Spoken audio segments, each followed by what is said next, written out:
एक समय ऐसा भी हुआ करता था जब पड़ोसी पड़ोसी के दुख को देखकर खुद ही दुखी हो जाया करता था। अगर पड़ोसी का चूल्हा नहीं जल रहा तो पड़ोसी उसके घर जाता और उससे पूछा करता कि भाई आज तेरे घर में क्या परेशानी है। लेकिन आज समय इस तरह से बदल चुका है, पड़ोसी पड़ोसी को देखकर इस तरह से दुखी होने लगा है कि अगर पड़ोसी सुखी है तो वो अपने दुख को भूलकर पड़ोसी के सुख में इस तरह से दुखी हो जाता है कि ये सुख ही कैसे हो गया। इसके सुख को मिटाने के लिए वो तमाम तरह की कोशिशें करता है और उसके सुख में आग लगा देता है। दोस्तों, अगर वो व्यक्ति अपने खुद के सुख को ढूंढने में इतनी मेहनत करे तो वो खुद सुखी हो सकता है, लेकिन वो अपने दुख से दुखी नहीं है, दूसरे के सुख से दुखी है। आज की घटना भी कुछ इसी तरह की होती है। एक व्यक्ति की पत्नी सरकारी नौकरी में लग जाती है और उसके दोस्त उस पत्नी से इस तरह से दुखी हो जाते हैं, उन्हें लगने लगता है कि तुम्हारा दोस्त अब तुमसे आगे निकल जाएगा। उसलिए वो इतना बड़ा षड्यंत्र रचते हैं और उस षड्यंत्र के तहत ही उस पत्नी के हाथ को कटवा दिया जाता है। दोस्तों अगर आप भी पूरा मामला सुनेंगे तो ऐसे लोगों के ऊपर थू थू करने लगेंगे। आपको भी लगेगा कि ऐसे लोग हमारे समाज में हमारे आसपास ही घूम रहे हैं। आइए दोस्तों जानते हैं पूरा मामला क्या था। नमस्कार, जय हिंद। आप देख रहे हैं APH न्यूज़ राहुल रावत के साथ। तो दोस्तों, आज की जो हकीकत की घटना आपको बताने जा रहा हूं, पश्चिमी बंगाल की हकीकत की घटना है। यहां पर कलकत्ता से 170 किलोमीटर दूर एक गांव पड़ता है जिसका नाम होता है केतुग्राम गांव। ये केतुग्राम गांव की हकीकत की घटना है। यहां पर रेणु खातून नाम की एक औरत, जिसकी आज से 5 साल पहले शादी हो जाती है, जो उसका घर परिवार होता है एक गरीब परिवार होता है। जो रेणु खातून होती है वो पढ़ाई लिखाई में थोड़ा ज़्यादा ध्यान रखा करती है। उसके पति का नाम शरीफ उल होता है और शरीफ उल के साथ वो बड़े ही आराम से रहने लगती है। लगभग शादी को 5 साल बीत जाते हैं। 5 के बाद जो रेणु खातून होती है उसे एक सरकारी जॉब मिल जाती है। वो एक अस्पताल में नर्स लग जाती है। अब घर वालों को बहुत ही ज़्यादा खुशी होती है।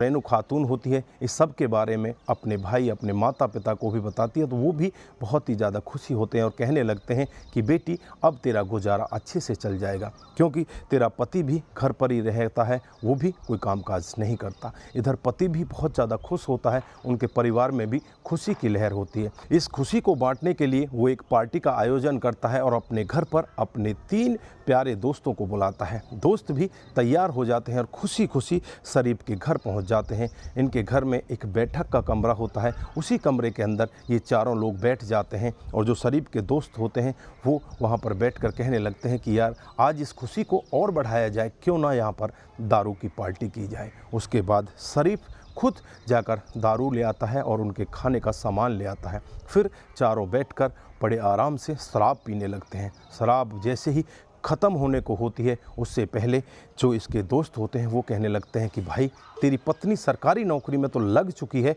लेकिन अब तू जोरू का गुलाम हो जाएगा। तू कुछ कमाता धमाता नहीं है, तेरी पत्नी ही कमाएगी, तेरे घर की मुखिया तेरी पत्नी हो जाएगी और तू इसका नौकर बन के काम करेगा। अब उसको इस तरह से चढ़ाया जाता है, उस पति के दिमाग में भी उथल पुथल होने लगती है। उसे भी लगने लगता है कि कहीं शायद ऐसा ही ना हो जाए मैं जोरू का गुलाम हो जाऊं, मैं अपनी पत्नी के इशारों पर नाचने लगूं, जो कि उसके दिमाग में गलत बातों को भरा जाता है। उसका दिमाग इस तरह से भर जाता है, वो खुद अपने दोस्तों से कहने लगता है कि फिर मैं क्या करूं जो इस दलदल से मुझे निकाला जा सके। वो इसको दलदल मानता है, जबकि उसकी पत्नी के विचार ऐसे नहीं होते। उसके बाद वो दोस्त उससे कहते हैं कि तुम अपनी पत्नी से कहो कि ये सरकारी नौकरी छोड़ दे। अगर वो छोड़ देती है तो तू घर पर आराम से रहेगा, तेरी कोई दिक्कत ही नहीं होगी। उसके बाद वो पति इस कदर पागल हो जाता है, इस कदर उसका दिमाग ख़राब हो जाता है, अपनी पत्नी के पास जाती है जो उन सभी लोगों के लिए किचन में खाना बना रही होती है। जैसे ही उसके पास जाता है अपनी पत्नी से कहता है कि तुम इस सरकारी नौकरी को छोड़ दो। पत्नी उसकी तरफ देखते ही रह जाती है और उससे कहने लगती है कल तक तुम बहुत खुश थे, तुमने इधर उधर बहुत ताकत लगाई मुझे नौकरी लगाने में, लेकिन आज तुम्हें हो क्या गया है? तुम इस नौकरी को छुड़वाना चाहते हो जिसके लिए मैंने बहुत मेहनत की। अगर तुम्हें नौकरी ही नहीं करानी थी तो मुझे पहले ही मना कर देते, मैं अपनी पढ़ाई क्यों करती। उसके बाद पति उससे कहता है कि तुम्हें ये नौकरी छोड़नी होगी, मैं तुम्हें ये नौकरी नहीं कराना चाहता। इधर जो पत्नी होती है अपने पति से साफ मना कर देती है और उससे कहती है कि मैं ये नौकरी नहीं छोड़ सकती, मैं ये नौकरी ही करना चाहती हूँ। अब पति पत्नी के बीच में झगड़ा हो जाता है। पति बहुत ज़्यादा नशे में होता है, वापस उसी कमरे के अंदर पहुँच जाता है जहाँ उसके 3 दोस्त बैठे होते हैं। उसे फिर एक पैक और दिया जाता है।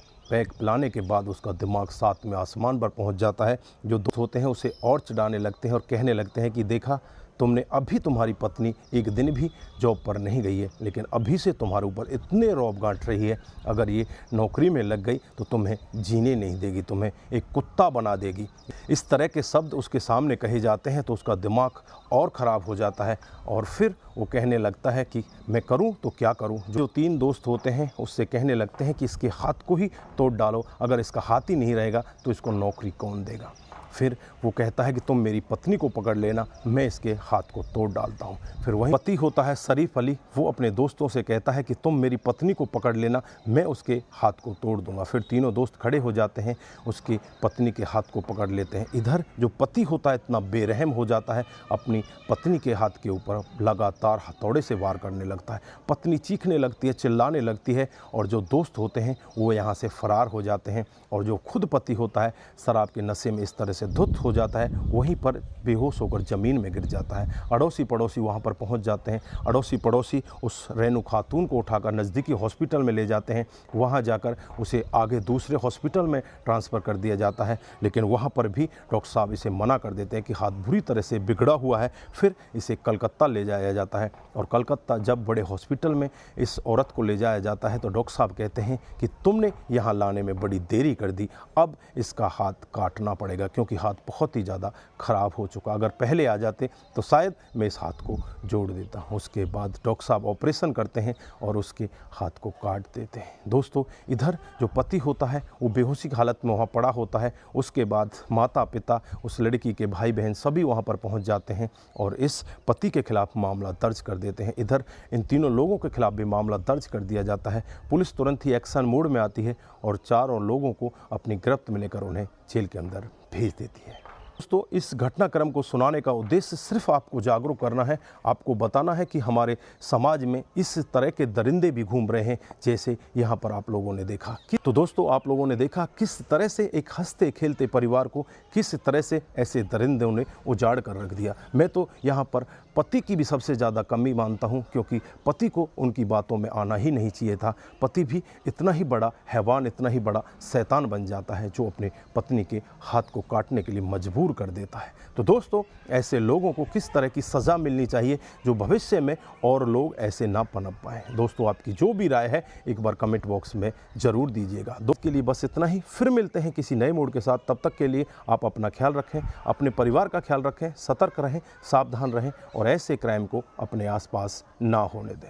नमस्कार, जय हिंद,